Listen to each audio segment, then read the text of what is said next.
नमस्ते प्रिय छात्र, लर्नर्स एकेडमी इंग्लिश स्कूल ए लर्निंग क्लासेस में एक बार फिर से आपका स्वागत है।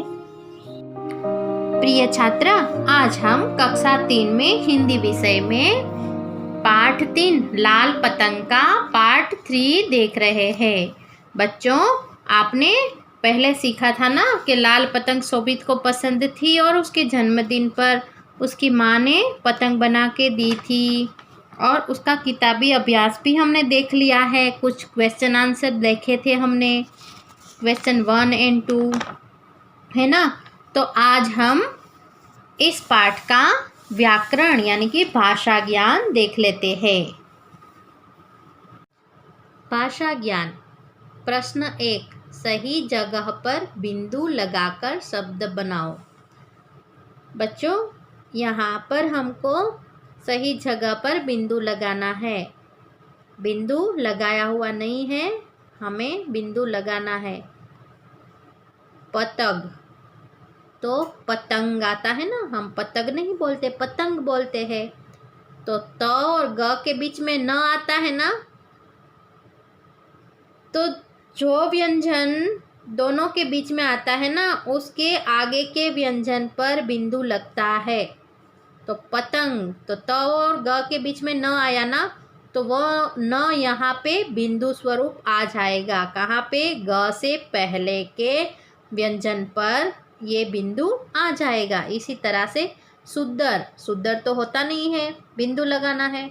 सुंदर, सु और द के बीच में न आया ना, सुंदर, तो वह न कहाँ आ जाएगा? बिंदु स्वरूप यहाँ पर आ जाएगा, तो बन जाएगा सुंदर।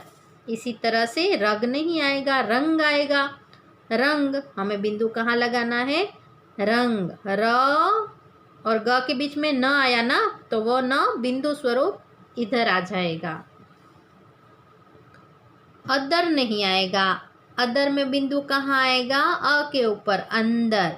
तो बच्चों, आप अच्छे से समझ गए ना कि बिंदु किस तरह से लगाया जाता है।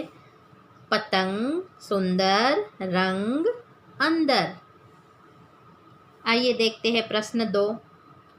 प्रश्न 2, शब्दों को पढ़ो और मिलते जुलते शब्द पतंग में लिखो।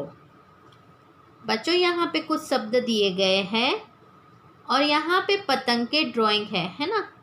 तो हमें क्या करना है? मिलते जुलते शब्द हमें पतंग में लिखने हैं। जैसे यहाँ पे है बंदर, तो बंदर से मिलता जुलता शब्द कौन सा है यहाँ पर? रंग, तो यहाँ रंग, क्योंकि बंदर के ऊपर भी बिंदु है, रंग में भी बिंदु है ना, तो मिलता जुलता शब्द हुआ ना, तो यहाँ पे हम लिखेंगे रंग। इसी तरह से पतंग, पतंग में भी बिंदु है ना त के ऊपर, और इधर भी बंदर में ब के ऊपर बिंदु है, तो पतंग मिलता जुलता शब्द है, तो हम यहाँ पे लिखेंगे पतंग। इसी तरह से गन्ना, देखो इधर ना, न आधा और पूरा न, इस तरह से है ना। तो ऐसे शब्द कौन से हैं? जरा ध्यान से देखो। बधाई आएगा? नहीं आएगा। प्रसन्न आएगा, तो लिखेंगे प्रसन्न। और अन्न, अन्न भी आएगा, तो अन्न, गन्ना, अन्न, प्रसन्न। इसी तरह से चढ़ाई, तो बधाई और मिठाई। तो बच्चों, यहाँ पे हमने क्या किया? मिलते जुलते शब्द लिखे। तो आपको अच्छे से समझ में आ गया ना। प्रश्न 3, श्रुतलेख। बच्चों, श्रुतलेख का मतलब होता है कि सुनकर लिखना। मतलब आपके मम्मी पापा बोले और आपको वो सुनकर लिखना है अपनी नोटबुक में। आइए हम पढ़ लेते हैं। सूर्य, जन्मदिन, मित्र, कैंची, बधाई, पार्क, प्रसन्न, वर्ष। तो बच्चों, यहाँ पर जो शब्द दिए गए हैं ना, आप जब नोटबुक में लिखो ना, तब मम्मियाँ पापा पढ़ेंगे और आप सुनकर ये शब्द लिखोगे। मतलब श्रुतलेख, सुनकर लिखना। प्रश्न 4, पढ़ो और सीखो। बच्चों यहाँ पे र दिया गया है और र आए ऐसे 3 शब्द है। यहाँ पे र है पर कैसे है, रेफ के रूप में है। यह र का एक रूप है जो इस तरह से आता है ना। तो आइए पढ़ते हैं। रस, सागर, रवि। इसमें र पूरा आता है, अ के साथ आता है, मतलब र प्लस अ, रस, है ना। र पूरा आता है, इसीलिए रस, सागर और रवि। और यहाँ पर र आएगा, पर कितना आएगा, आधा, थोड़ा सा ही हमको बोलना है। तो कैसे आएगा, रेफ के रूप में सूर्य, वर्ष, पार्क। अब ऐसा क्यों, क्योंकि वर्ष, सूर्य और पार्क शब्दों में र का रूप अरहित होता है। रहित मतलब अ नहीं होता है, उसमें खाली र ही होता है। तो उसे हम थोड़ा सा पढ़ेंगे। यह हल्का बोला जाता है। यह जिस वर्ण पर लगा हो उच्चारण उससे पहले होता है। यह जिस वर्ण पर लगा हो मतलब य के ऊपर लगा है ना रेफ, तो उच्चारण कैसे होगा, उससे पहले होगा। य से पहले उसका उच्चारण होगा। सूर्य, सूर्य है ना। वर्ष, तो स से पहले र का उच्चारण हुआ ना, ये र इधर आ गया और स से पहले इसका उच्चारण होगा। पार्क, तो क से पहले र का उच्चारण हुआ ना पार्क में। तो आप अच्छे से समझ गए ना र के ये दोनों रूप। प्रश्न 5, चित्र में रंग भरो और वाक्य पूरे करो। बच्चों यहाँ पे देखो, शोभित लाल पतंग उड़ा रहा है ना और हाथ में फिरकी है। तो आपको अपनी मनपसंद के रंग इसमें भरने हैं, चित्र में रंग भरने हैं अपनी पसंद के। पर हाँ, पतंग लाल बनाना, ठीक है, क्योंकि शोभित को लाल पतंग पसंद थी ना।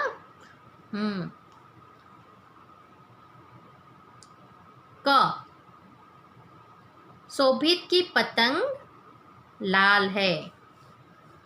ख, उसमें डेस्ट बांधा है, क्या बांधा है, धागा। शोभित के हाथ में डोर और चरखी है। शोभित के हाथ में क्या है, डोर और चरखी। तो यहाँ पर हम लिखेंगे डोर और चरखी। शोभित पतंग उड़ा रहा है। शोभित क्या कर रहा है, पतंग उड़ा रहा है ना। तो यहाँ पर हम लिखेंगे पतंग। प्रश्न 6, उल्टे अर्थ वाले शब्द पर सर्कल लगाओ। बच्चों यहाँ पे हमें उल्टे अर्थ वाले जो शब्द है उन पर ऐसे गोल सर्कल करना है। ताजी, बासी या मोटी। ताजी का उल्टा अर्थ वाला शब्द कौन सा है, बासी। आगे, तो ऊपर आएगा या पीछे आएगा, तो आगे का उल्टा अर्थ है पीछे। आगे, पीछे, तो हम पीछे पर सर्कल करेंगे। हंसना, गाना या रोना, तो हंसना, तो रोना, हंसना, रोना। ताजी, बासी, आगे, पीछे, हंसना, रोना। सोचो और लिखो। जन्मदिन के इस चित्र पर 5 वाक्य लिखो। बच्चों यहाँ पर चित्र दिया गया है, देखो जन्मदिन का चित्र है ना। पापा मम्मी है, बच्चे हैं, गिफ्ट्स है, गुब्बारे है, केक है, सब चीज़ें हैं ना। तो चित्र अच्छे से हमने देखा। अब हम वाक्य लिखेंगे। आज मेरा जन्मदिन है। मेरे पापा केक और गुब्बारे लाए। मेरे पापा केक और गुब्बारे लाए। मैंने केक काटा। क्या काटा, केक। सबने बधाई गाई। मेरे मित्रों ने उपहार दिए। मेरे मित्रों ने उपहार दिए। तो बच्चों आपको अच्छे से समझ में आ गया है ना।